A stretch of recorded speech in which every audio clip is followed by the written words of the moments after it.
Welcome, dear listeners, to the Candlelight Mystery Channel, where shadows whisper secrets and every flicker of flame reveals a new clue. Settle in, breathe deep, and let the glow of mystery guide you through tales of intrigue, suspense, and unforgettable detective brilliance. The night awaits. On a snowy Christmas night, the grand Channing Manor glitters with music, laughter, and secrets beneath its glowing chandeliers. But when a powerful philanthropist collapses under the mistletoe, dead before he hits the floor, the festive magic shatters instantly. Panic spreads, whispers ignite, and every guest becomes a suspect. Enter two legendary minds: Hercule Poirot with his precise brilliance, and Miss Marple with her quiet, piercing intuition. Together they unravel a web of lies, hidden grudges, and dangerous motives woven behind velvet curtains. One thing is certain: this Christmas ball hides a killer, and the truth waits to be exposed. Chapter 1. The Christmas ball begins. The old manor stood proudly against the pale winter sky, its stone walls dusted with the soft shimmer of fresh snow, glistening almost magically as lamps from within poured out golden light.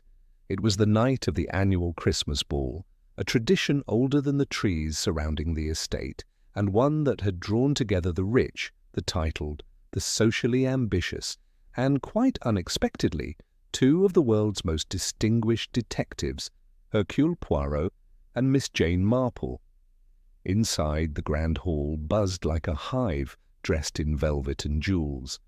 Music floated gently, violins in graceful swoops, cellos humming like distant thunder, and couples moved in elegant circles across the polished floor. The air smelled faintly of evergreen branches, mulled wine, and candle wax. Crystal ornaments hung like frozen raindrops from the ceiling, swaying each time a door opened, as if agreeing with the chatter around them. Poirot arrived precisely at 8, naturally, for he believed tardiness was an offence against order, and stepped inside with the straight-backed confidence of a man who understood both himself and the world around him. His waxed moustaches gleamed, perfectly symmetrical, as if daring anyone to find a fault in their curl.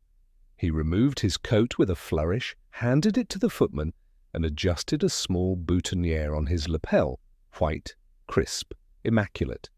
He looked around with narrowed eyes. A charming scene, yes, but beneath charm one must always expect the disorder of human nature, he murmured softly, though no one was near enough to hear. The guests seemed joyful, perhaps too joyful, and Poirot's instinct told him that secrets, like the shadows pooling between the garlands, were hiding just out of sight. Meanwhile, in a quieter corner of the manor's entrance hall, Miss Marple arrived with far less ceremony, stepping in through a side door after the carriage driver insisted she should avoid the slippery main steps. She clutched her modest evening coat to her chest, her cheeks rosy with cold. Her dress, a soft lavender with lace cuffs, was simple but charming, much like the lady herself. Her eyes, bright as polished pewter, flicked around the room with mild curiosity. "Oh my," she whispered, quietly delighted. "They have really gone quite above themselves this year. What a number of candles! So very dangerous near pine branches, one must say."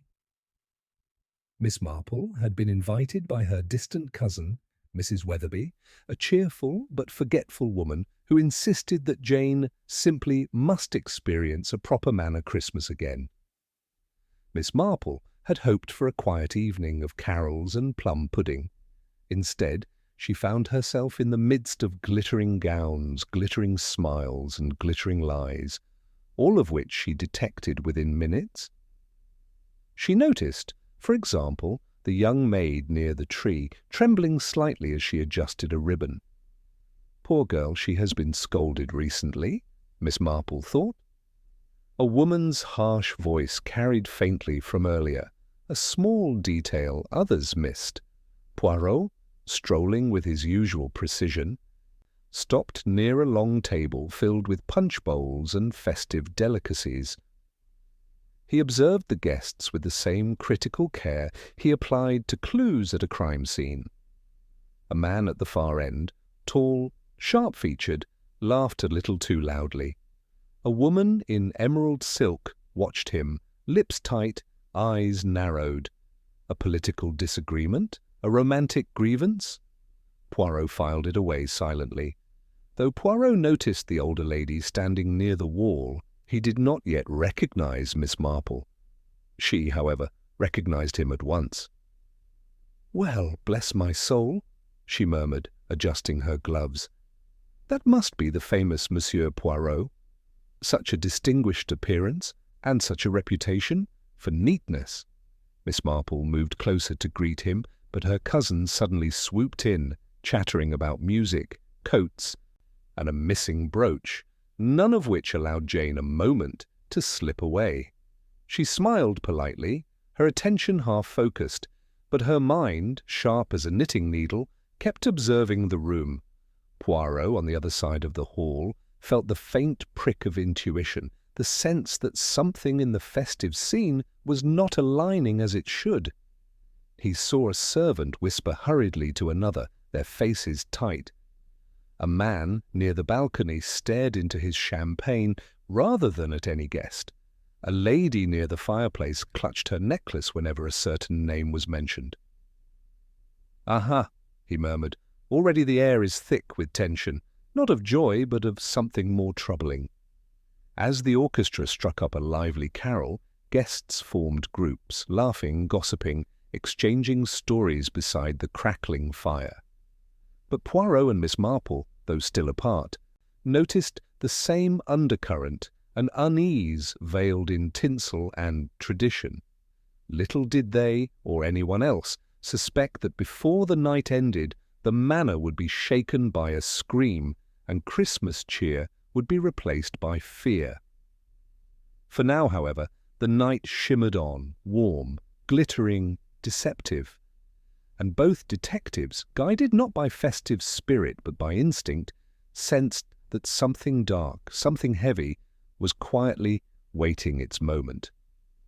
The evening unfolded with increasing liveliness as more guests arrived, shawls dusted with snow, boots stamping warmth back into their feet, cheeks flushed from the biting winter breeze outside. Every new arrival added to the noise, to the laughter, to the subtle tensions nobody acknowledged aloud. The Manor, decked in garlands and wreaths, seemed to hold its breath, as though aware something far less merry hovered in the air. Poirot moved steadily through the ballroom, nodding politely at those who recognized him, or pretended not to. His fame travelled quickly, and within minutes murmurs rippled around the room. "Hercule Poirot, surely not for police business?" someone whispered. "Nonsense, he must be a guest," another insisted. But suspicion, once lit, is difficult to extinguish, and the whisper of his name moved like a mischievous breeze between the dancers. Miss Marple, meanwhile, had finally disentangled herself from her cousin's enthusiastic chatter. With a polite smile, she excused herself and wandered toward a cluster of poinsettias arranged near the stairs. She admired them quietly, but as she leaned closer, she noticed just the faintest smudge of soil on the carpet, a detail trivial to many, but meaningful to her.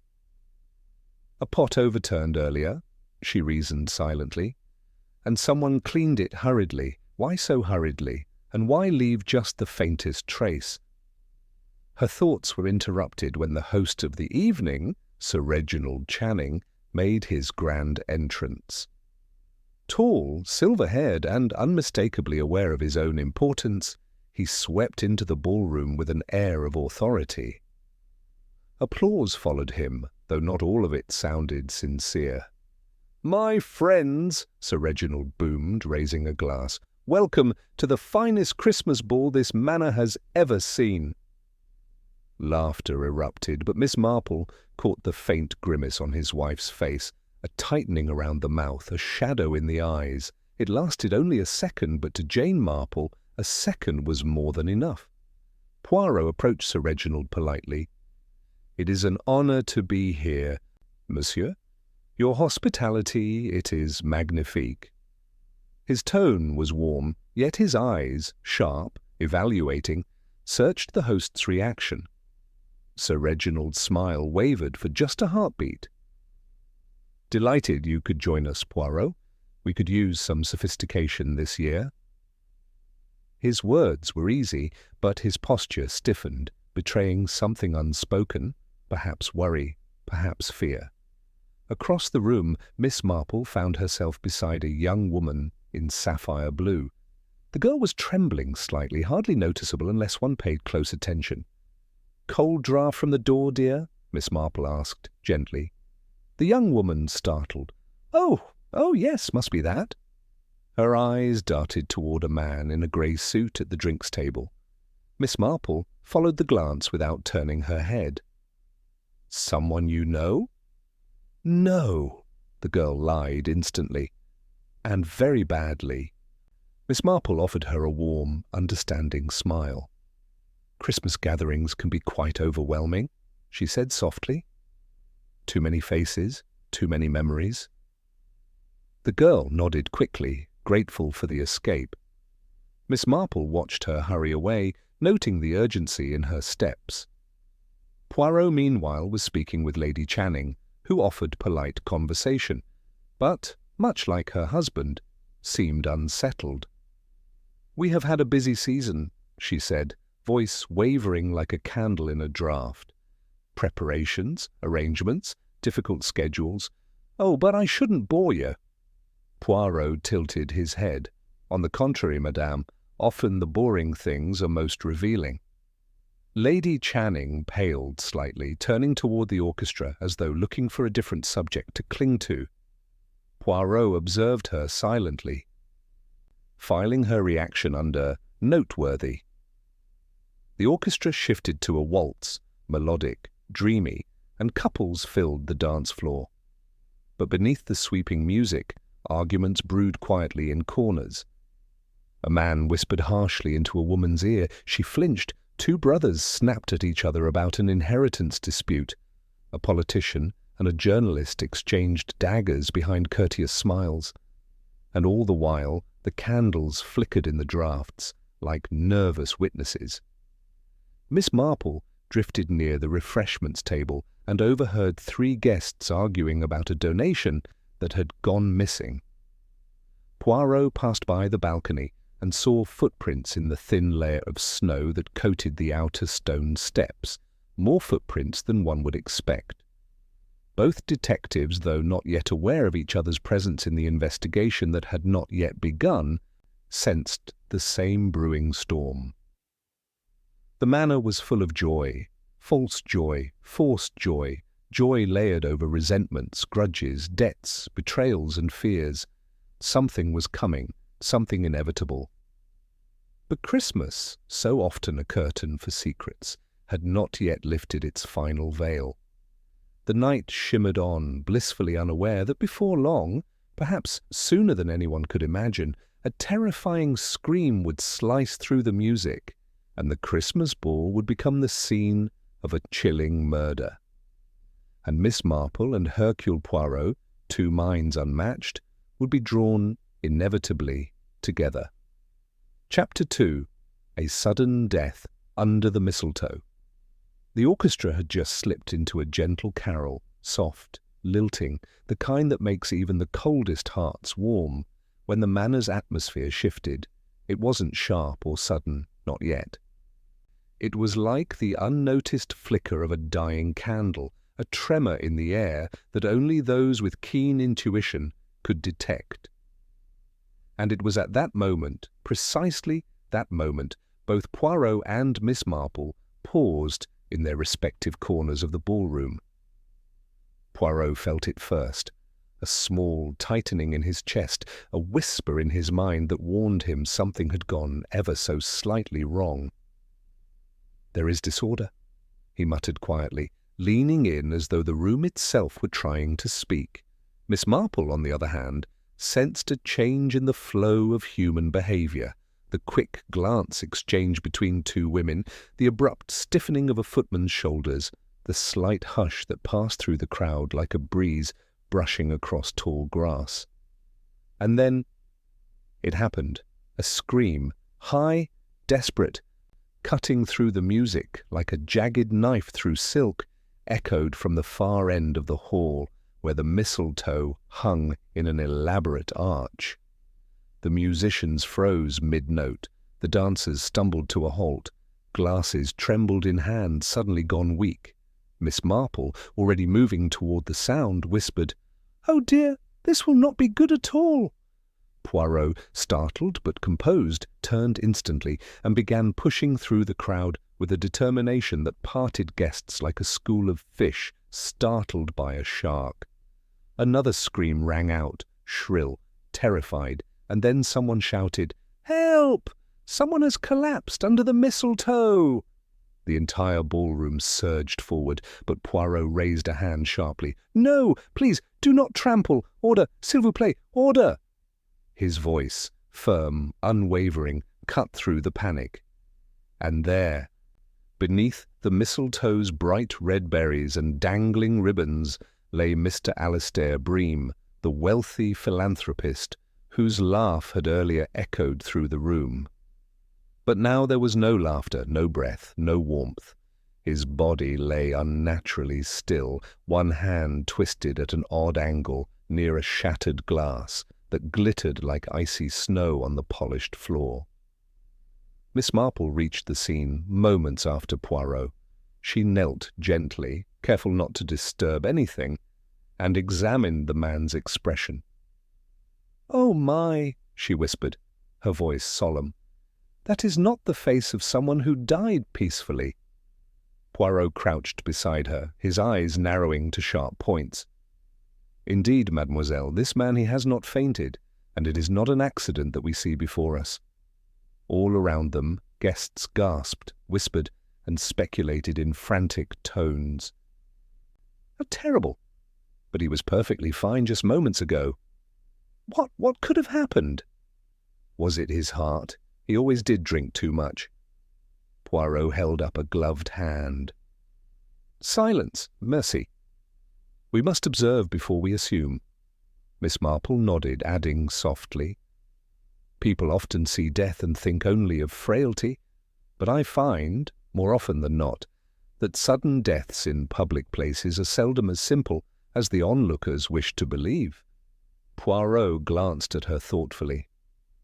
He had not yet introduced himself, but in this moment he recognized a mind quietly working alongside his own.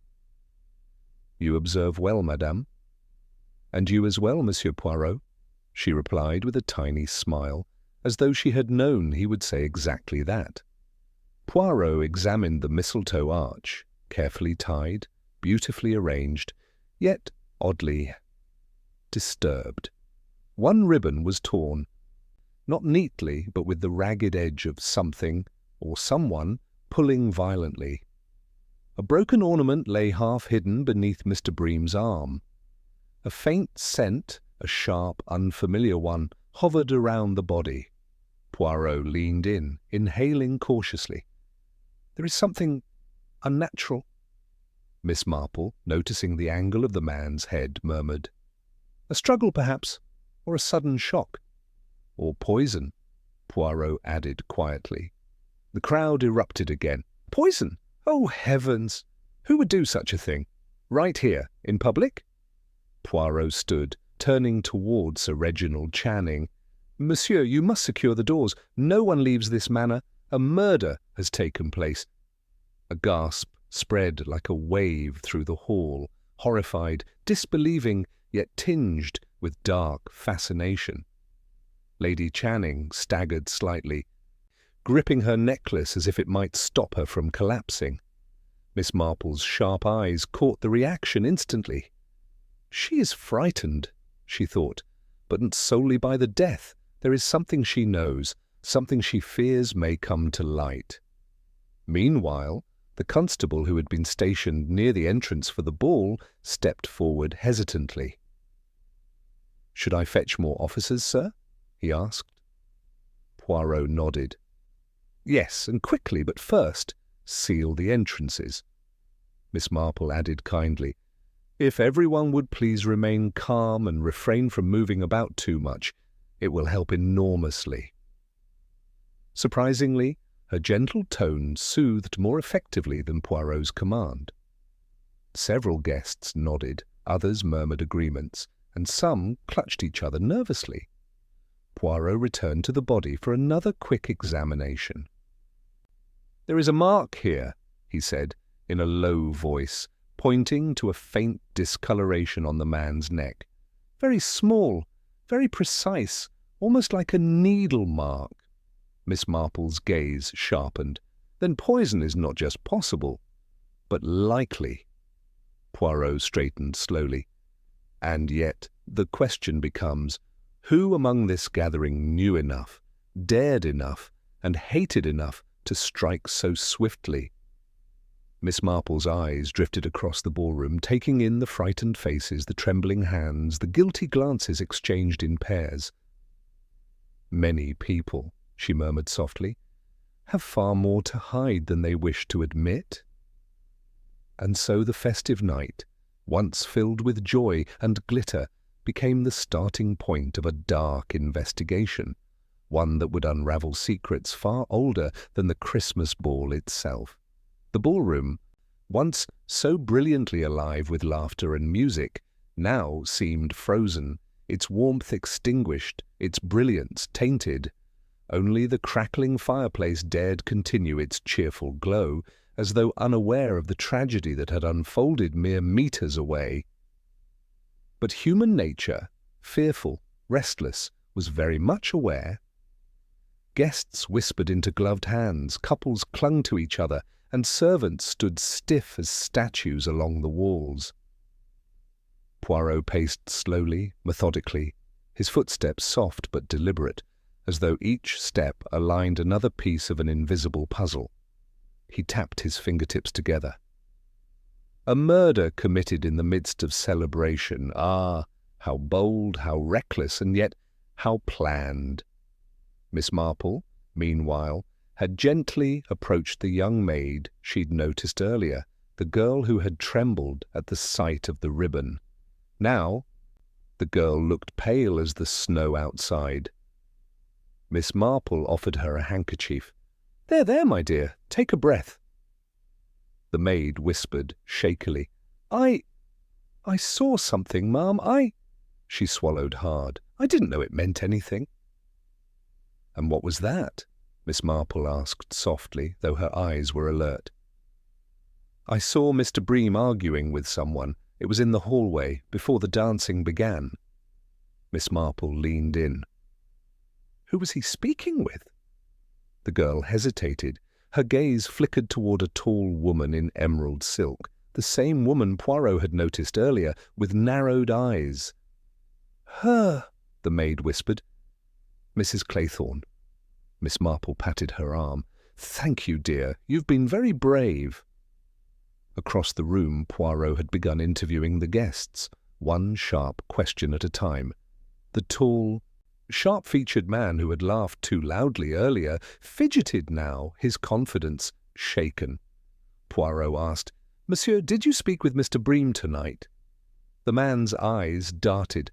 "No, well, yes, but only briefly. Business, nothing more." Poirot leaned slightly forward. "You seem nervous."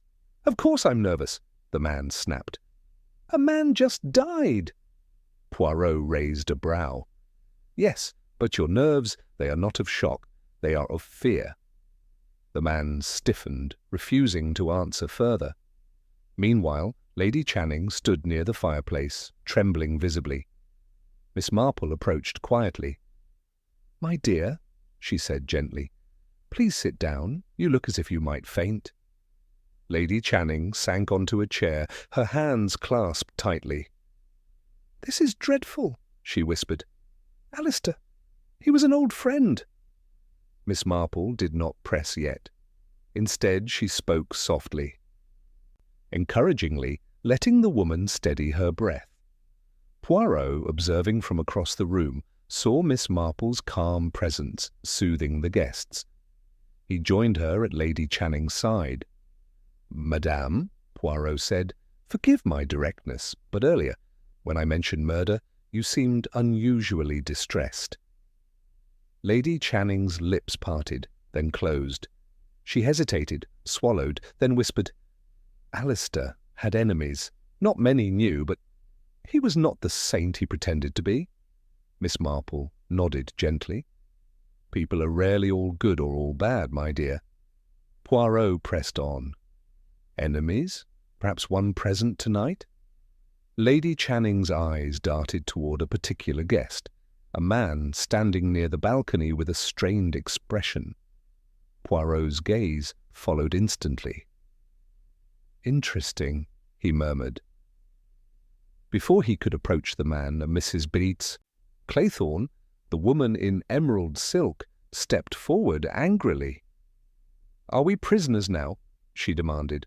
"We're being treated like criminals." Poirot bowed slightly.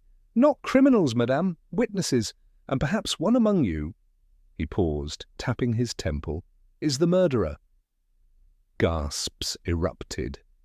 Mrs. Claythorne flushed a deep red. "How dare you—" Miss Marple stepped in with soothing calm.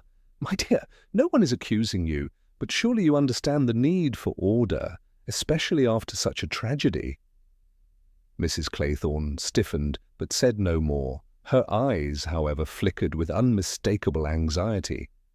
Poirot whispered to Miss Marple, "She is hiding something."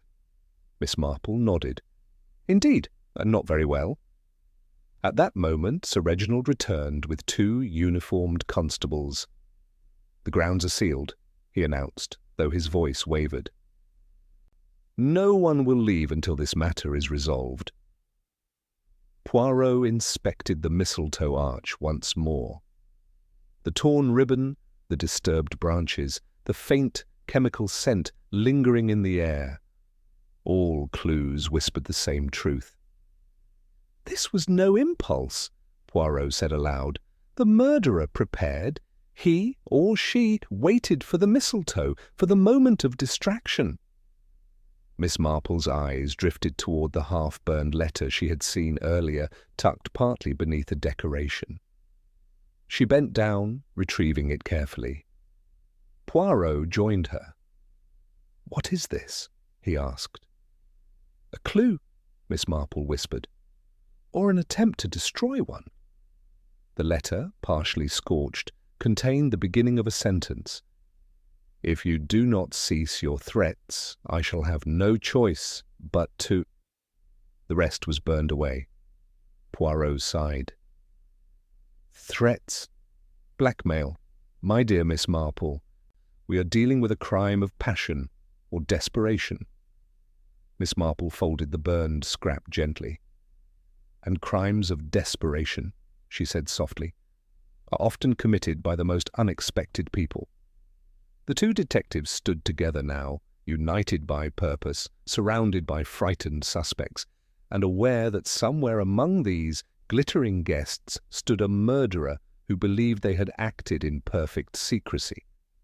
But secrets, when observed by eyes as sharp as theirs, never remain hidden for long. Chapter 3. Clues, Lies, and Hidden Motives. The ballroom had begun to settle into an uneasy stillness, like a pond after a stone has been thrown, the ripples fading but the disturbance lingering. The guests remained grouped together in anxious clusters, speaking in hushed tones, casting furtive glances at the mistletoe arch, where Mr. Alistair Bream's body still lay, now respectfully covered. A cold draught crept through the room whenever someone shifted too near the windows, adding an unwanted chill to an already tense air. Poirot stood at the centre of the hall, hands clasped behind his back, eyelids half lowered as though deep in meditation, but his mind was sharply awake, sorting through possibilities with the precision of a surgeon.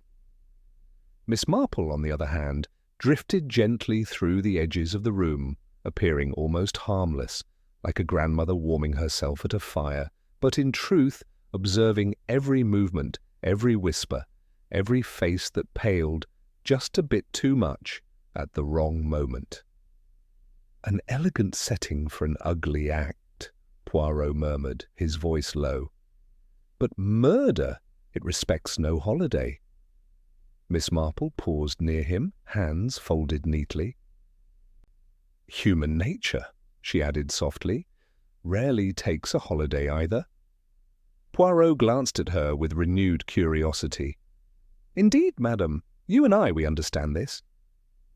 They stood for a moment, two worlds of investigation meeting, Poirot's methodical deductions and Miss Marple's quiet, village-honed wisdom.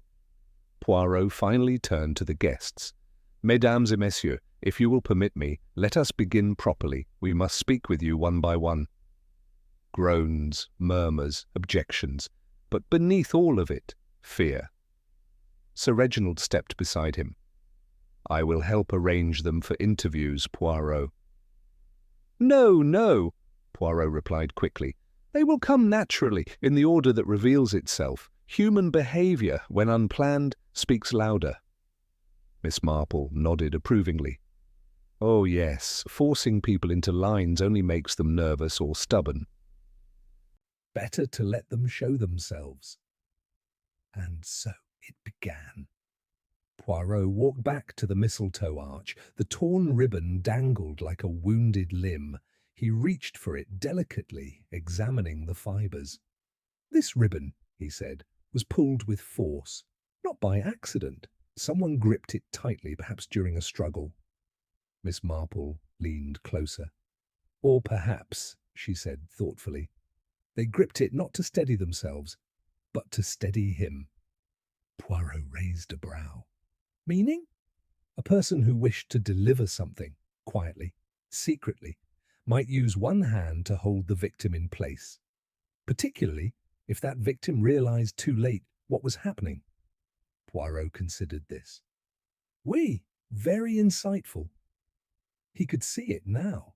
A shadow approaching Mr. Bream beneath the mistletoe, perhaps in the guise of holiday cheer, perhaps pretending to offer a kiss, a toast, or a whispered word.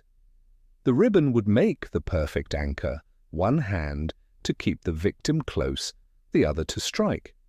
Poirot's gaze sharpened.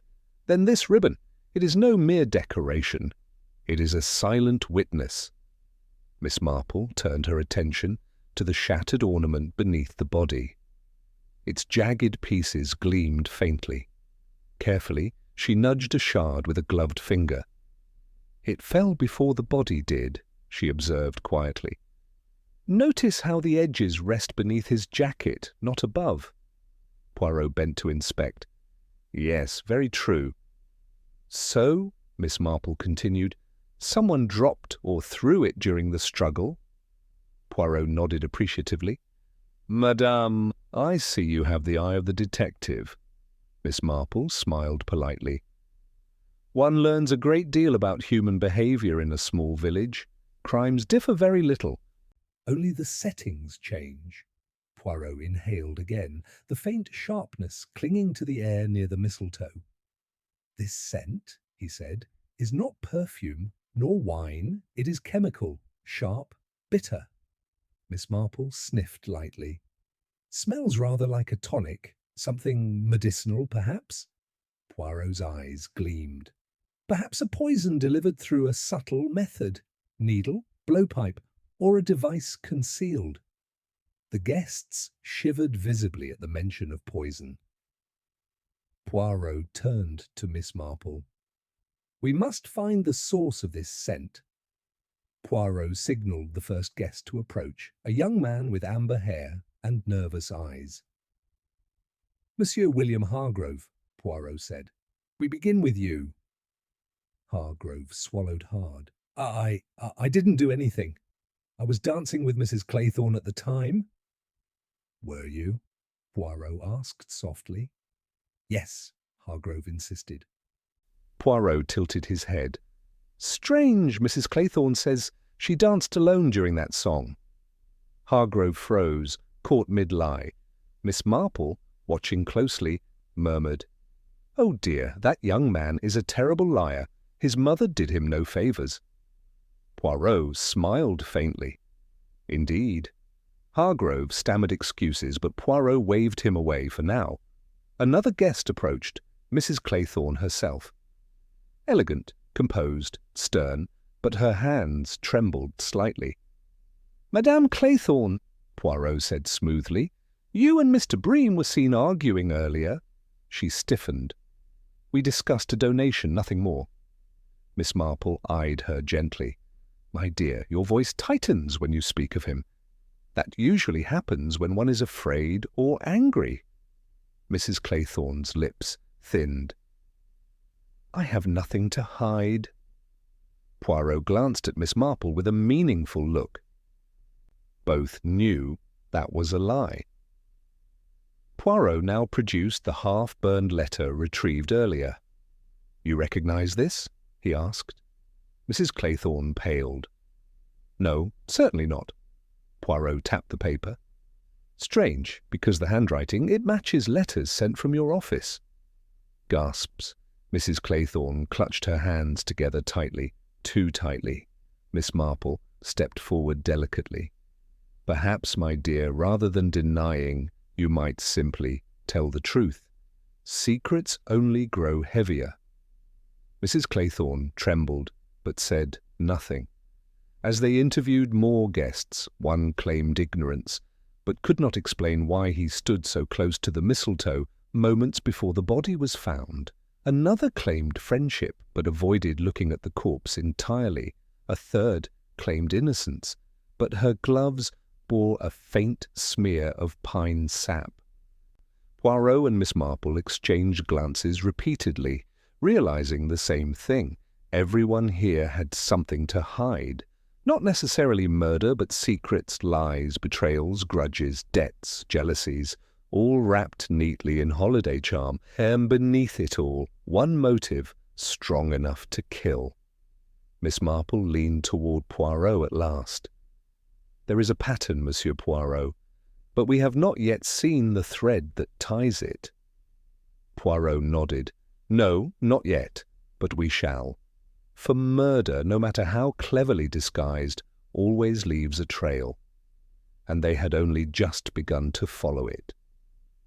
The investigation moved from the ballroom into the adjoining corridors, where shadows stretched long across panelled walls and the glow of Christmas candles flickered uncertainly. The Manor seemed to hold its breath, as though watching its own secrets unravel. Poirot walked with measured steps, Miss Marple with a gentle amble, yet both carried the same unspoken resolve. "Human beings, Miss Marple," Poirot said quietly. "They lie with such enthusiasm, even when telling the truth would serve them better." Miss Marple chuckled softly. "Oh yes, lying is a habit for many. Much like knitting, they do not even realize when they start." Poirot smiled, despite himself. "A charming analogy and quite accurate." The young maid, still trembly but determined to help, led them to the hallway where she had seen Mr. Bream arguing earlier. "It was here, ma'am, sir," she whispered. Miss Marple examined the walls. Very quiet, very narrow, perfect for private quarrels. Poirot noticed a faint mark on the wainscoting, a smudge of deep red. "Lipstick," he said. "A woman was here." Miss Marple's eyebrows rose. "Mrs. Claythorne's shade, perhaps? Or Lady Channing's?" Poirot touched the smudge lightly, examining the consistency. "Not quite. This shade is darker, bolder." The maid spoke again. "There was another woman too, Miss Fletcher, the one in the dark crimson dress." Poirot tapped a finger. "Ah, Miss Evelyn Fletcher." A name that had already surfaced twice. Poirot nodded. "We must speak with her." Miss Evelyn Fletcher was striking, tall, confident, with eyes that held both defiance and exhaustion. She stood by a window, staring out into the snow. Poirot approached. Mademoiselle Fletcher, may we speak? She turned slowly. You already suspect me, don't you? Miss Marple leaned gently forward. My dear, suspicion is not blame, but avoiding us only draws attention. Evelyn sighed, shoulders dropping. Very well. Ask. Poirot stepped closer. You argued with Mr. Bream tonight. Yes, she admitted. We argued, loudly. And why? Poirot asked. Because, she said sharply, he owed me money, a great deal, and he refused to repay it. Poirot raised a brow. A debt? For what purpose? Evelyn hesitated. I cannot say. Miss Marple's gaze softened. My dear, secrets are very poor shield against murder inquiries. They crack easily. Evelyn swallowed. Fine. He manipulated me, threatened my reputation, my family, blackmailed me. Poirot narrowed his eyes. Ah, and what did he demand? Evelyn looked away. Silence. Miss Marple exchanged a look with Poirot. This was no ordinary victim. Mr. Bream was tangled in many webs, and spiders were now crawling out. Later, Poirot and Miss Marple met with Sir Reginald in his study. The rooms smelled of tobacco and old books, with a fire burning briskly. Poirot, Sir Reginald said gravely, surely you do not believe one of my guests is capable of such villainy? Poirot answered calmly, I believe, monsieur, that every guest is capable, until proven otherwise. Sir Reginald bristled. They are society's best, businessmen, philanthropists, ladies of standing. Miss Marple interrupted softly. My dear Sir Reginald, wickedness is not limited by social class. Some of the most respectable faces hide the darkest hearts. Sir Reginald sank into a chair, rubbing his temples. This is a nightmare. Poirot observed him carefully. Monsieur, you were close to Mr. Bream. Sir Reginald stiffened. I knew him well enough. Did you owe him money? Poirot asked sharply.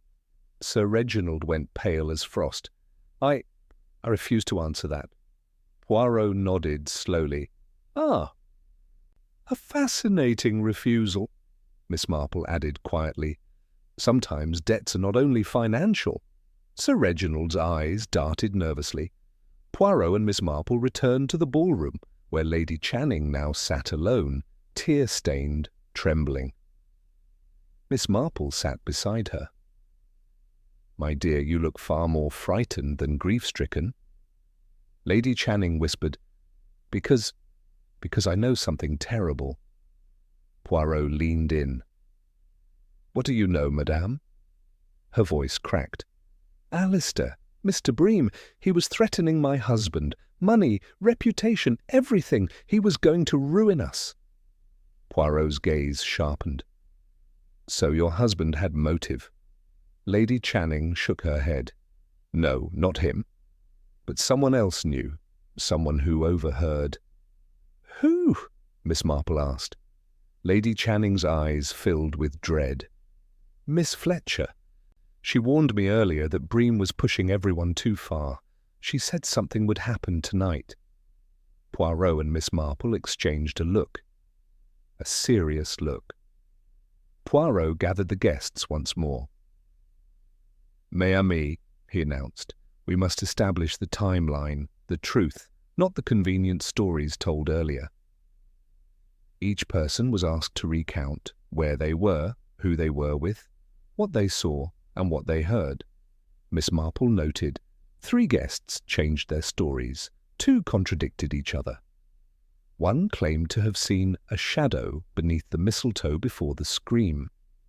Another insisted they smelled something like bitter almonds moments before Bream collapsed. A third said they saw a hand withdraw quickly, too quickly, from behind the mistletoe curtain. Poirot's voice rang out. These lies, they form a pattern. A tapestry woven badly, Miss Marple added kindly, and poorly woven lies unravel very fast. Poirot turned to the group. Someone gasped, someone trembled, someone broke into tears. Someone avoided his gaze, and one specific someone, went very still. Poirot saw it.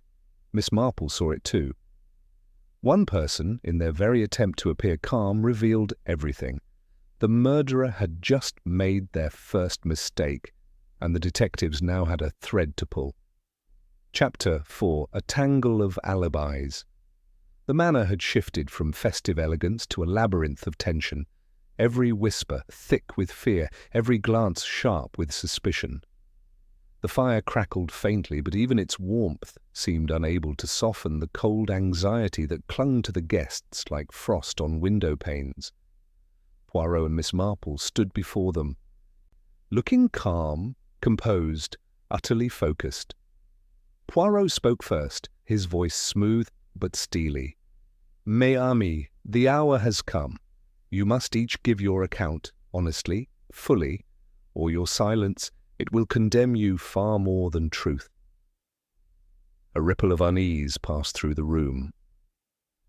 Miss Marple added gently, "People often panic, my dears, and tell stories that crumble upon inspection, but we are here only to find the truth, not to frighten you." Despite her soft tone, several guests swallowed nervously. Poirot began to circle slowly, like a meticulous schoolmaster inspecting a row of uncertain pupils. Sir Reginald Channing stepped forward, clearing his throat with exaggerated confidence, though the tremor in his hands betrayed him. "I was in the library," he declared, "reading correspondence. You may ask any footman, I was there the entire time." Poirot lifted an eyebrow. "But, monsieur, a footman is not a clock. And the library, it has 2 doors, does it not?" Sir Reginald faltered. I suppose it does." Miss Marple examined him kindly, but not without scrutiny. "My dear, you look as though you haven't slept well in quite some time. People weighed down by secrets rarely do." Sir Reginald stiffened. "If you're implying—" Poirot raised a hand. "We imply nothing, but your alibi, it is porous. We shall revisit it." Sir Reginald stepped back, lips pressed thin. Next came Lady Channing, her eyes red, her hands twisting a lace handkerchief. "I was in the East Corridor," she whispered, "speaking with Mrs. Weatherby. She will confirm it." Mrs. Weatherby nodded, but Poirot immediately noticed the hesitation, the microsecond pause. "And did you perhaps step away?" he asked softly. Lady Channing froze. Only for a moment, to fetch my shawl." Miss Marple's eyes brightened gently. "Yes, dear, only a moment, but sometimes a moment is quite enough for terrible things to occur." Lady Channing looked as though she might faint. Miss Evelyn Fletcher stepped forward next, chin lifted, shoulders squared, face pale. "I told you already," she said firmly. "I was nowhere near the mistletoe. I was near the musicians." Poirot nodded. "Yes, but no one saw you there." "I was speaking with the conductor," she insisted. Poirot leaned in just a little. "And yet, the conductor denies speaking with you at all." Evelyn's eyes widened, only for an instant, but enough. Miss Marple gently interjected, "Sometimes our memories become creative under stress. It is quite human." Evelyn clenched her fists. "I'm telling the truth." But Poirot whispered coolly, "No, mademoiselle, you are telling a story you wish to be true." Her jaw tightened. Another lie. Mrs. Claythorne swept forward with dramatic flair, head high, dress shimmering with resentment. "For heaven's sake," she snapped, "must we all be treated as criminals?" Poirot nodded politely. "Only the murderer, madam, but I do not yet know who that is." She crossed her arms. "I was dancing alone when the death occurred." Poirot nodded. "Yes, you say this." Miss Marple added, "But you were seen near the mistletoe just before the scream." Mrs. Claythorne went rigid. "Who says such a thing?" "The maid," Miss Marple replied softly, "and she had no reason to lie." Mrs. Claythorne sputtered. She must have mistaken me. I never went near that dreadful arch. Poirot lifted the fragment of the burned letter. And yet this, written in your office, suggests Mr. Bream threatened you. Gasps. Mrs. Claythorne's face twisted. He was trying to ruin me, but I didn't touch him, I swear it. Poirot stepped back thoughtfully. We shall see. A nervous-looking man, thin, spectacled, stepped forward. Mr. Penworthy, an accountant by profession, a worrier by nature. I don't know if it matters, he stammered, but I saw something. A shadow.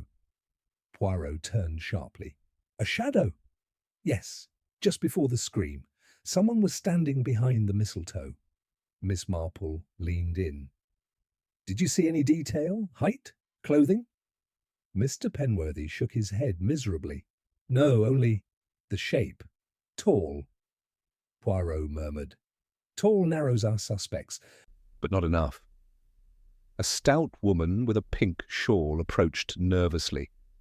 I smelled something, she said, like bitter almonds, just before Mr. Bream fell. Poirot's eyes flashed. Bitter almonds! Ah, the classic scent of cyanide. The room erupted in whispers. Miss Marple raised her voice gently. Please, everyone, remain calm.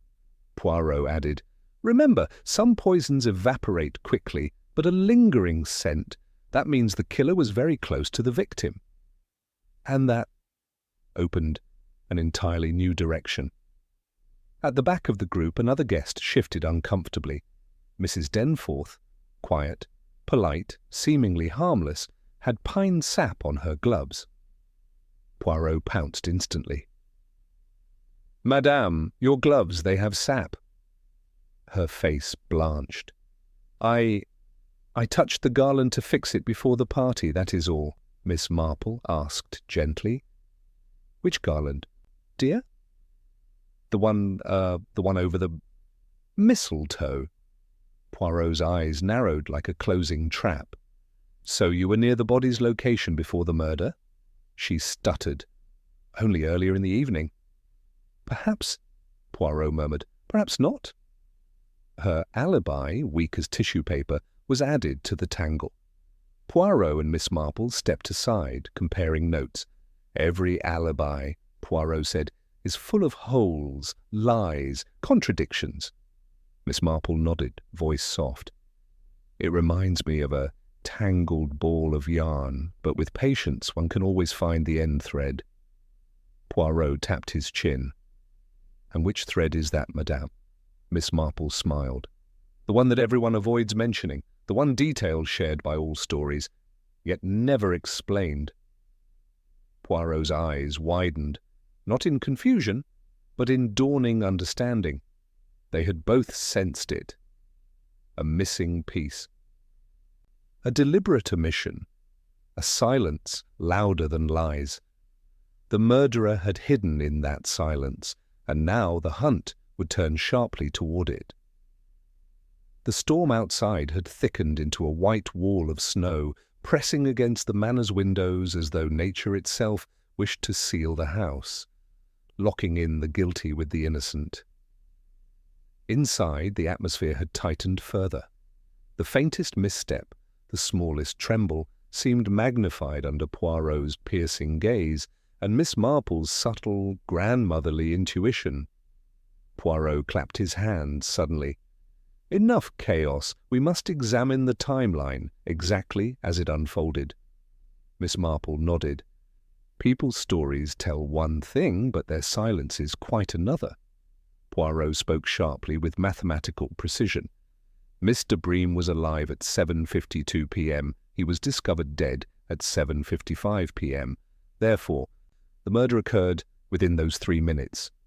Gasps, murmurs, panic rising again. Miss Marple added gently, which means the murderer had very little time, no more than the length of a carol verse, to act. Poirot nodded. And so those who claim they were far away? Impossible, they lie. The guests shifted uneasily. Poirot pointed his finger toward her. You say you were dancing. I was, she insisted. Miss Marple shook her head softly. except the maid saw you slip toward the mistletoe." Mrs. Claythorne's voice cracked. I only went to tell Mr. Bream to stop threatening my organization." Poirot replied sharply. "So you admit you were near him?" "I didn't kill him." "Perhaps," Poirot murmured. Miss Fletcher stepped forward again, trembling with anger or fear. "I told you," she said. "I went to speak with the conductor." Poirot held up a hand. "And yet, mademoiselle, the conductor insists he was tuning his violin alone." No conversation. Miss Marple added, "You did not speak with him, but you did speak with someone."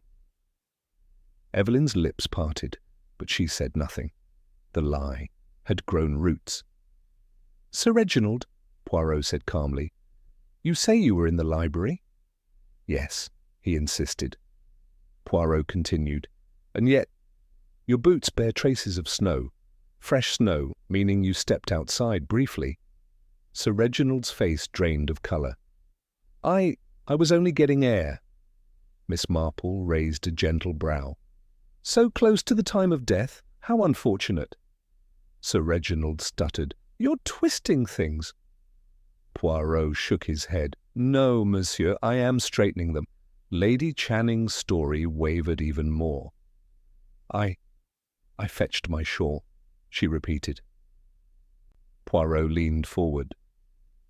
"And did you fetch it from your room, madame, or from the coat closet by the mistletoe?" Her eyes widened.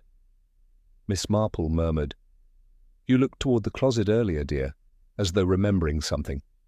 Lady Channing whispered, "It wasn't me. It wasn't me." Her guilt was not certainty of murder, but certainty of knowledge. She knew something, someone, some piece of the truth, and she was terrified of speaking it aloud. Poirot turned next to Mrs. Denforth. "Your gloves tell a story, madame." Mrs. Denforth wrung her hands. I only touched the garland earlier." Poirot shook his head gently. "But sap does not remain sticky for hours. It dries quickly." Miss Marple added softly, "So you must have touched it after the guests arrived." Mrs. Denforth burst into tears. "I was nervous. I tried to straighten the ribbon, but I swear I saw nothing." Poirot narrowed his eyes. Straightening the ribbon or destroying evidence? She collapsed into sobs, but sobs were not proof.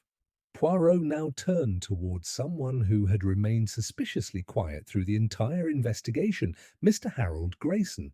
He was tall, calm, composed, almost too composed. "Monsieur Grayson," Poirot said, "you have said very little." Grayson adjusted his cufflinks.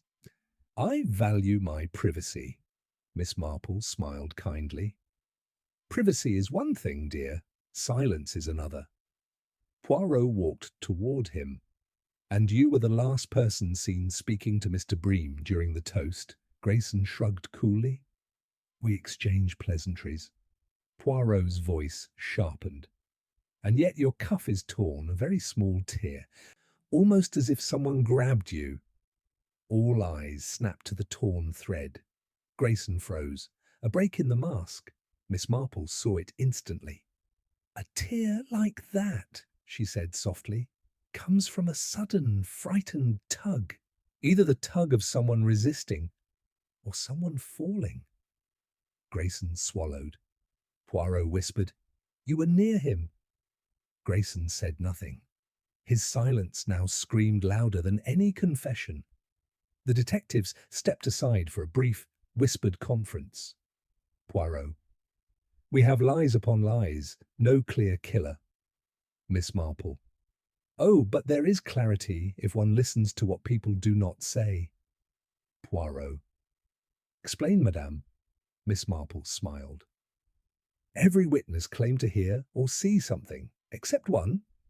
Poirot: "Grayson?" Miss Marple nodded. "He alone described nothing, not a sound, not a shadow, not a scent." Poirot's eyes widened. "Because to describe anything would require revealing that he was at the scene." Miss Marple: "Exactly." Poirot: And the torn cuff. Miss Marple. The victim's last act, perhaps. Together they looked toward Grayson. He stood stiff, face unreadable, but his eyes darted toward the mistletoe, then toward the door, then back to them, a trapped man, a dangerous man, and if they were right, a murderer. Poirot stepped forward. Monsieur Grayson, your silence, it condemns you. Miss Marple added gently, and it's always better to tell the truth before it is found without your help. Grayson said nothing, but his jaw clenched, his fists tightened, his shoulders rose, and everyone in the room knew. The detectives had found the thread, and when they pulled it, the entire web would unravel. Chapter 5. The Christmas Trap. A heavy silence filled the manor, pressing down on every guest with a tension so sharp it felt like invisible glass. The snowstorm outside had thickened into white fury, sealing the manor completely, as though nature itself insisted no one leave until justice was done.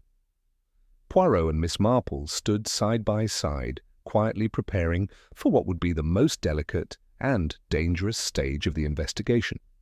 Poirot folded his hands behind his back. Miss Marple, he said softly, the murderer is on edge, and when cornered, desperation makes even the clever act rashly. Miss Marple nodded, touching the edge of her lace cuff. Quite right, Monsieur Poirot, and desperate people often reveal themselves more easily than they imagine. Poirot offered her a thoughtful glance. We must set a trap. Elegant, subtle, one that compels the killer to act. Miss Marple's eyes softened. Like coaxing a frightened bird from a hedge, quietly, gently, but with purpose. Poirot smiled. Exactement. They retreated to a quiet corner of the manor, the little writing room with shelves of dusty books and a faint smell of cedar. There, the two detectives leaned in, heads close, discussing the plan in hushed tones. Poirot whispered, We must recreate the scene beneath the mistletoe. The killer believes he or she has hidden every trace.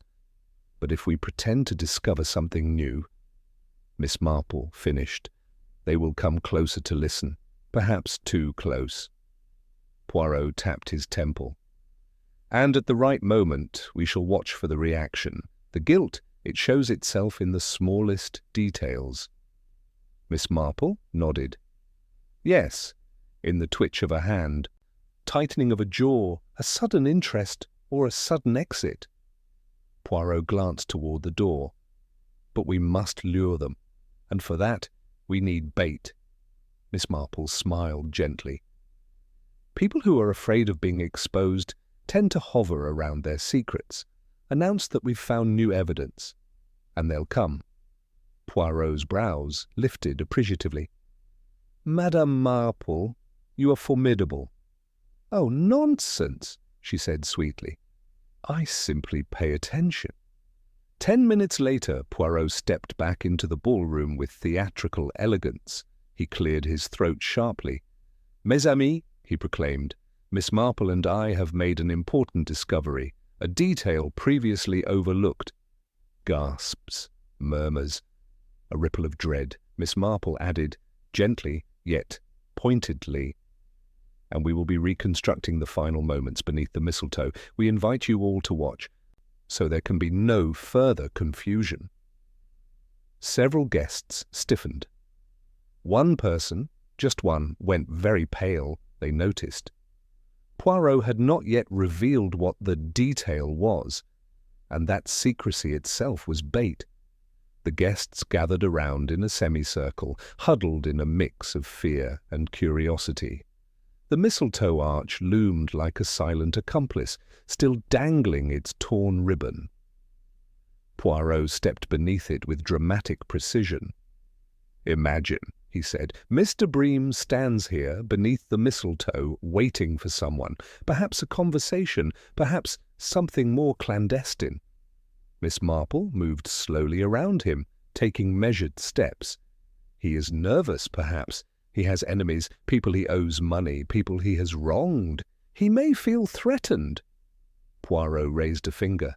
But then, someone approaches, someone with purpose. Miss Marple nodded, her voice quiet but piercing. Someone he did not expect to fear. Someone who came close, very close. Poirot pointed toward the ribbon. They grabbed this to steady the victim, or to steady themselves. Then, when no one watches, he mimed injecting something quickly into an imaginary neck. Gasps from the audience. Poirot continued. "A poison, swift, silent, deadly," Miss Marple added. "And when the victim realized what was happening," she snapped her fingers. Poirot jerked slightly, as though withdrawing in shock. Miss Marple continued. He reached out, grabbed whatever he could, a sleeve perhaps, a cuff. Poirot turned slowly. His gaze swept the crowd, and it landed on exactly the person he expected. Grayson. The tall, calm, sharply dressed Mr. Harold Grayson, who had not blinked during the demonstration, but whose jaw now twitched with panic. Poirot walked toward him. "Monsieur Grayson, your sleeve, it is torn recently, as if by a man fighting for his life." Grayson's jaw clenched. "Coincidence?" Miss Marple stepped forward. "I saw how your eyes moved during the demonstration, dear. Straight to the place where Mr. Bream reached out. Some people look toward what frightens them. Some look away. You look toward." Poirot continued. "And, monsieur, you gave no alibi, no detail, not even a shadow or scent. Only the one who stood precisely at the scene would avoid mention of it." Grayson's eyes flickered. Poirot narrowed his glance. "Shall I continue?" Grayson remained silent, but silence now was louder than screams. Poirot leaned in, dropping his voice. "We have not yet revealed our discovery, Monsieur Grayson." The guests leaned forward. Miss Marple smiled, the soft smile that always came before a sharp truth. "In fact, we found something Mr. Bream held in his hand, a clue hidden in the folds of his coat." Grayson flinched, a tiny flinch. Poirot saw it. Miss Marple saw it. Everyone saw it. Poirot straightened. "A clue, monsieur, that points toward his killer." The trap had sprung. Every face in the room had turned to Grayson. He swallowed hard, his eyes darting wildly. You're bluffing," he whispered. Poirot raised a brow. "Am I?" Miss Marple stepped closer. "Guilt, my dear, has a way of showing itself long before the police do." Grayson backed up one step, then another. He deserved it," he burst suddenly. "You don't understand. He ruined people, destroyed them, crushed them." Poirot's eyes hardened. Miss Marple's face fell in quiet sadness. The guests recoiled. And Grayson, for the first time, looked like a man cornered by his own conscience. But the reveal was not complete. There was more to expose, more to unravel, more to confess. And the detectives were ready. The confession, half-formed, trembling, hung in the air like a fragile icicle, trembling on the edge of a roof. Poirot watched Grayson with piercing eyes, while Miss Marple observed the subtle shifts in the guests, the pale faces, the trembling lips, the horrified gasps that rippled outward from the centre like waves. Grayson's chest heaved, his expression wild and uneven. He destroyed my family," he said, breath shaking. "You don't know what he did, what he threatened, what he took." Poirot held up a hand.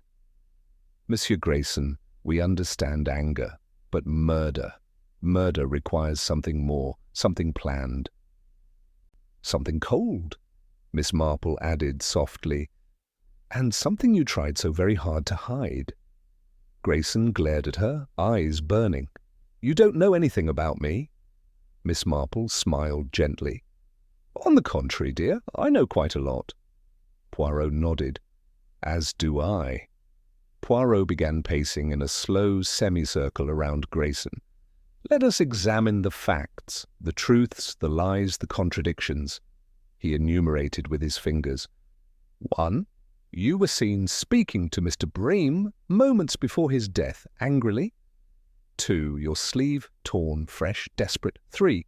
You alone gave no alibi, no detail, no shadow cast by guilt or innocence. Poirot stopped directly in front of him. And 4. When Miss Marple mentioned a clue found with the body, you reacted, instinctively. Grayson bit his lip, furious. You're twisting everything. Poirot lowered his voice. Am I? He turned sharply. Miss Marple, the clue, if you please. Miss Marple nodded. The entire room leaned in. She held up a small, folded scrap of paper, crumpled, creased, but still legible. Gasps erupted. It was found tucked beneath Mr. Bream's cuff, she said gently. He must have grabbed it, and the killer, during his final moments. Poirot added, a message, half written, half torn. Grayson's eyes widened with terror. Miss Marple unfolded the note. The paper read, if you continue your threats, I will be forced to expose... The rest was smeared, blurred, unreadable. Poirot stepped forward.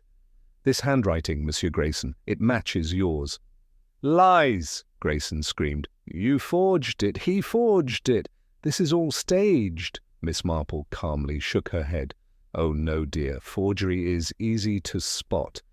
And yours has a rather hooked loop on the letter F, common among people who write quickly when angry. Grayson stumbled backward. He provoked me. He was blackmailing me. Poirot nodded calmly. We know this, but blackmail is not murder, not always. Grayson looked around wildly at the other guests, their accusing eyes, their recoiling movements, and in that moment his composure crumbled entirely. He deserved it, he cried again. You don't understand what he had planned, what he threatened. Poirot raised a finger. But, monsieur, you are not the only one he threatened. He threatened many here, yet only one chose murder. Miss Marple stepped closer, her tone soft, almost maternal. My dear Mr. Grayson, you said something very telling just now. He blinked. What? What did I say? You said he deserved it. Not that it was an accident, not that you found him hurt and tried to help. You chose justification, not denial. Grayson stared at her, stunned. That, dear, she continued, it's the language of someone who committed the act, not someone merely accused of it. Poirot smiled. A beautifully observed truth, madame. Poirot snapped his fingers. But let us not forget the torn ribbon, the broken ornament, the chemical scent. All point to an attack of close range, with poison delivered quickly. He looked at Grayson.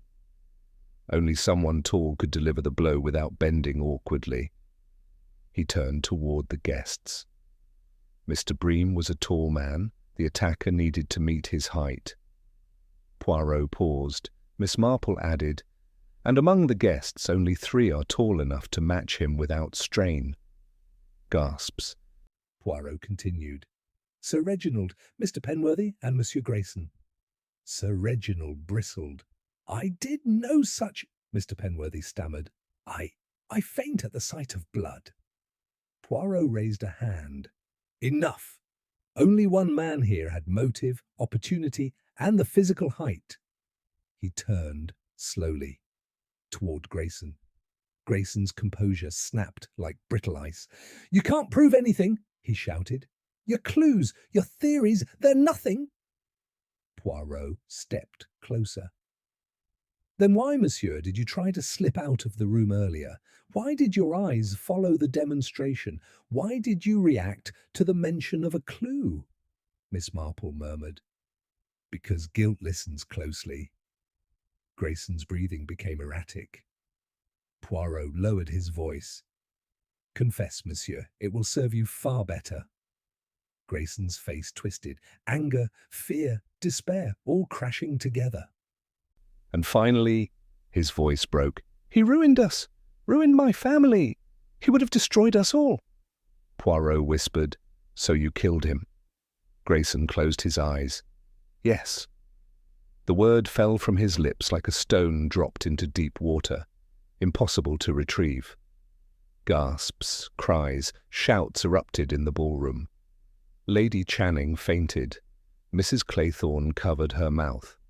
Sir Reginald sank into a chair. Miss Evelyn Fletcher burst into tears. Poirot stepped back, folding his arms. "It is finished." Miss Marple nodded gently. A tragic ending, but a necessary truth. The constables stepped forward. Grayson did not resist. As he was led away, he looked at Poirot and Miss Marple with hollow eyes. "He deserved it," he whispered again. Miss Marple bowed her head sadly. "No one," she murmured, "deserves murder." The room slowly began to breathe again, but the night was not over. One final chapter remained. Justice had been served, but explanations still needed to be woven together. The truth needed to be laid bare. And the Christmas ball, once a scene of merriment, had one more story to tell. Chapter 6. The Unmasking Beneath the Snow. The storm outside raged with fierce determination, as though the heavens themselves sought to wash away the sins revealed that night. Snow slapped against the windows in sharp, urgent flurries, and the wind howled through the chimneys like an ancient lament. Inside the manor, however, the storm had quieted, though not vanished. Grayson had confessed, partly, shakily, and yet not fully. His admission hung in the air, raw, fractured, but the detectives knew there was more beneath the surface. As the constables led him toward the study to await formal questioning, Poirot lifted a hand. "Un moment, s'il vous plaît." The entire room froze mid-breath. Grayson stopped walking, muscles tightening like rope pulled too taut.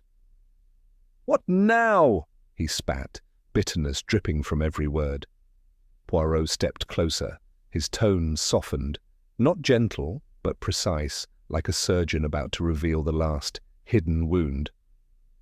"Monsieur, you confessed to the act, but your confession, it is too incomplete, too fractured. It lacks structure, it lacks motive's full truth." Miss Marple, standing nearby with her shawl pulled tight, nodded. "You told us you hated Mr. Bream, dear, that he ruined your family, but hatred alone rarely leads to such a calculated crime." Several guests gasped, whispers stirred, curiosity reignited. Grayson stiffened. "I told you what you needed to know." Poirot shook his head. "No, monsieur, you told us what you thought would end the questioning, but the truth, it continues to hide in the shadows. And shadows, they always betray the shape of the object that casts them." Grayson glared at him. "You are playing games." "No," Poirot said quietly. "I am ending them." Poirot turned away from Grayson and faced the entire assembly. "Mes amis, you have believed the crime solved, but it is not. Not yet. Because something is wrong, terribly wrong, in the pattern."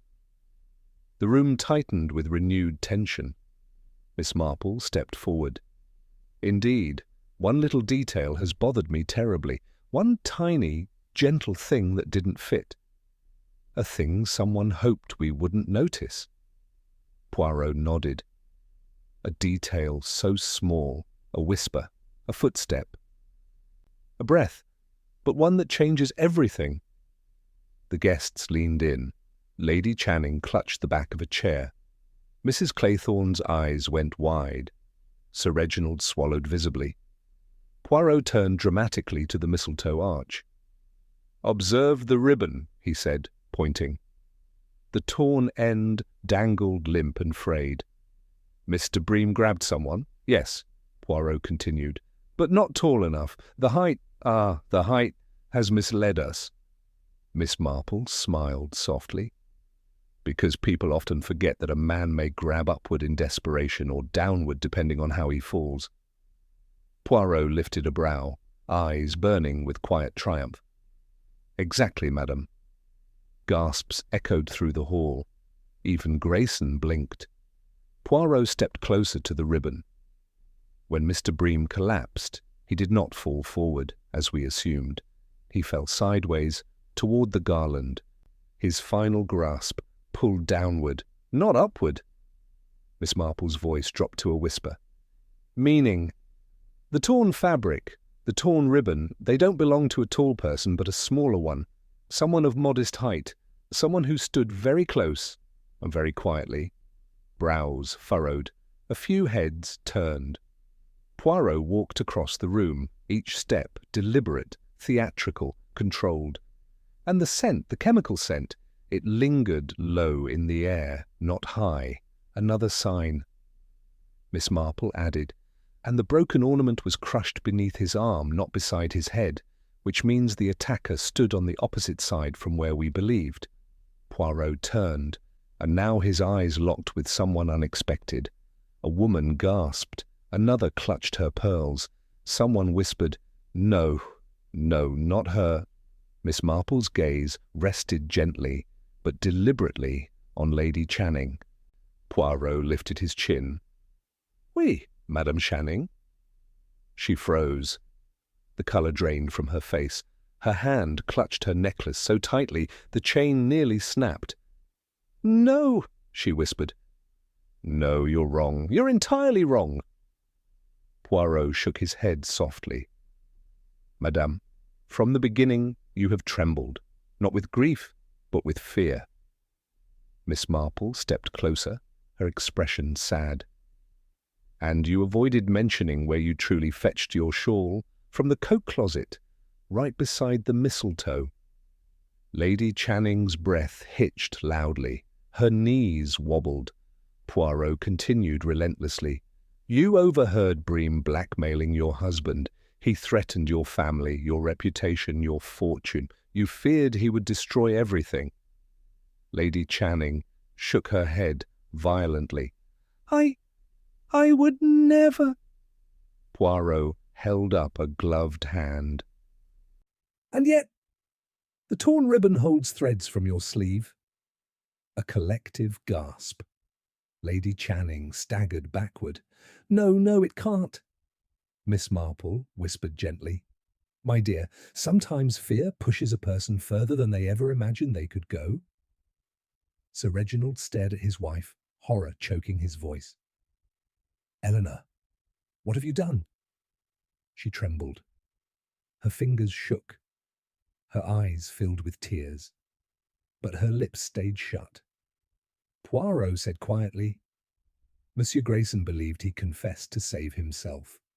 But in truth, he confessed because he felt guilt for wishing Bream dead, not for killing him." Miss Marple's soft voice cut through the silence. Lady Channing committed the act. The room erupted, cries, gasps, shock. And Lady Channing collapsed into a chair, sobbing, but confession had not yet passed her lips. And Poirot, ever the perfectionist, needed the truth spoken aloud. Lady Channing's sobs were sharp, broken, ragged, filling the once grand ballroom with a sorrow that spilled far beyond grief. She shook her head violently, burying her face in her hands, but even in denial, her body betrayed her. Her shoulders hunched inward, her hands trembled uncontrollably, and her breath came in frantic, uneven waves. Poirot stepped toward her with quiet authority. "Madame, the lies, they weigh upon you. Release them." Miss Marple approached from the other side, calm, soft, gentle as a winter shawl. "My dear, secrets are heavy things, far heavier than mistakes, and much heavier than truth." Lady Channing's voice cracked through her fingers. I didn't mean to—" The room fell into dead silence. Sir Reginald moved cautiously toward her, but stopped short, as though afraid he might break beneath the truth she was about to reveal. "Eleanor," he whispered, "tell them. Tell me." She raised her head slowly, her face streaked with tears. He was going to destroy us." Poirot nodded. Monsieur Bream, he delighted in the misery of others. He blackmailed you, threatened your social standing, threatened your husband's career, threatened everything. Lady Channing nodded weakly. He said he would expose an affair. Gasps broke through the gathering. Sir Reginald's voice cracked. What affair? Lady Channing sobbed harder. There was no affair. He fabricated it, forged letters, created gossip to force money from us. He wanted leverage, control, power. Poirot murmured, such men rarely stop. Their greed grows until someone pays the ultimate price. Lady Channing pressed both hands to her face. I tried to reason with him. I begged him to stop, to leave us alone. Miss Marple touched her shoulder lightly. He refused, I imagine? Lady Channing nodded. He told me he wanted more money, more influence. He said he would ruin Reginald publicly if I didn't comply. Poirot asked quietly, and so you decided to confront him? Yes, she whispered, just to talk, only to talk. But Poirot raised a finger. Madame, you approached him alone, under the mistletoe, with purpose, with fear. Lady Channing trembled violently. He laughed at me, said I was pathetic, said he enjoyed watching me beg. Miss Marple winced. Oh, the cruelty of some men, Lady Channing continued, voice hollow. He leaned closer, mocking me, grabbed my wrist, told me he wanted even more money, demanded it. Poirot nodded. And you had something with you, something small, something deadly. Lady Channing reached slowly into her sleeve, trembling, and pulled out a tiny glass vial. The room gasped as one. Poirot leaned in. Cyanide, mixed in a concentrated solution. Quick, efficient. Miss Marple added quietly. And tragic. Lady Channing stared at the vial like it was poison still burning her hands. I only meant to threaten him, just so he'd stop, just to frighten him. Poirot's eyes softened with a rare sympathy. But fear, it clouds judgment. Things slip from control. She sobbed. He lunged at me, tried to grab the vial. It spilled in my hand. He grabbed my arm. I panicked. Her voice cracked completely. I just pushed the needle into him. A collective cry broke through the guests. He staggered, she whispered, grabbed me, tore my sleeve and collapsed.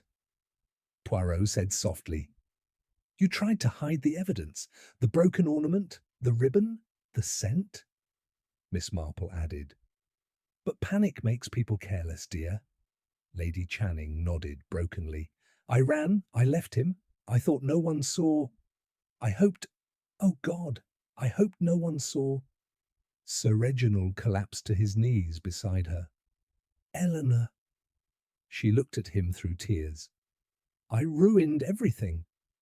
Sir Reginald took her hands, shaking. No, he did. He drove you to the brink, but murder. His voice shattered. Murder destroys even the innocent around it. Poirot stepped back, folding his arms. Madame Channing, you have confessed fully. The law will take its course. Miss Marple wiped her glasses, speaking gently through the thick silence. But remember, dear, truth, though painful, frees the soul. Lady Channing bowed her head and sobbed. The constables escorted Lady Channing away, slow, solemn steps echoing down the corridor like the final notes of a requiem. The guests remained still, stunned, fragile. The fire crackled softly, mourning somehow. Poirot sighed deeply.